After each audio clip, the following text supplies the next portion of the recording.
খুব important question হচ্ছে, তবু আমার অ্যাঞ্জিওপ্লাস্টি হয়ে গেছে, আমি কতদিনের মধ্যে সিঁড়ি ভাঙতে পারবো বা আমি কতদিনের মধ্যে কিরকম এক্সারসাইজ করতে পারবো। প্রথমে বলে রাখি, যদি অনেক কিছু ডিপেন্ড করছে আপনার কি কারণের জন্য অ্যাঞ্জিওপ্লাস্টি হয়েছে। যদি ক্রনিক স্টেবল অ্যাঞ্জাইনা বা কোনো হার্ট অ্যাটাক ছাড়া অ্যাঞ্জিওপ্লাস্টি হয়, শুধুমাত্র বুকে ব্যথা হচ্ছে, অ্যাঞ্জিওগ্রাফি করে দেখা গেছে ব্লকেজ হয়েছে, একটা অ্যাঞ্জিওপ্লাস্টি করা হয়েছে, তার মানে বুঝতে হবে, এবং আপনার হার্টের ফাংশন ভালো আছে, তার মানে বুঝতে হবে আপনি সুস্থ থাকবেন, তারপর থেকে কোনো অসুবিধা হওয়ার কথা নয়। আমরা নেক্সট ডে থেকেই অ্যাম্বুলেশন স্টার্ট করে দিই, হাঁটাহাঁটি শুরু করে দিই, এবং তারপরের দিন মানুষ বাড়িও চলে যায়, এবং বাড়িতে অনেকেরই বাড়িতে হেঁটে সিঁড়িতে ওঠা থাকে, এবং আমি নেক্সট ডে বা নেক্সট ডেতেই আমরা হাঁটাহাঁটি শুরু করে দিতে বলি, কোনো অসুবিধা নেই।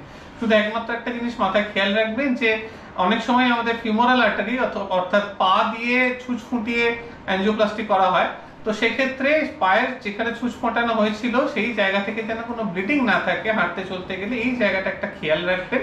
আদারওয়াইজ আপনার সিঁড়ি ওঠানামা করতে একদিনের বেশি তার বেশি কত সময় লাগার কথা নয়। আরেকটা ব্যাপার যে এক্সারসাইজ কিরকম ভাবে করবেন, এটাও একই রকম।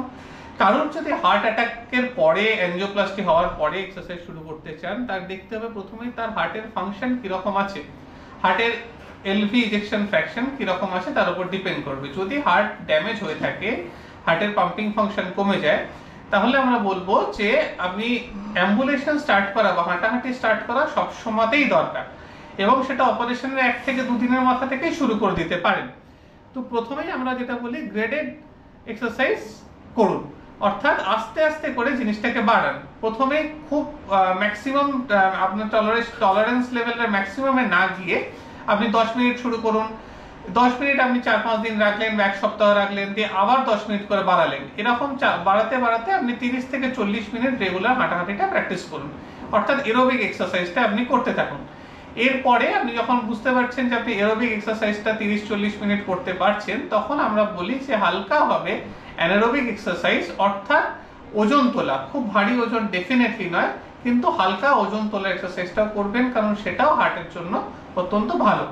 আমরা সবসময় সাজেস্ট করব যে আপনার যিনি ফিজিওথেরাপিস্ট বা কার্ডিয়াক রিহ্যাবিলিটেশন স্পেশালিস্ট আছেন তার সাথে কথা বলতে, বা আপনার ডাক্তারবাবুর সাথে কথা বলতে, কারণ এক একজন মানুষের জন্য জিনিসটা এক এক রকম, প্রত্যেকে জেনারেলাইজ করা মুশকিল।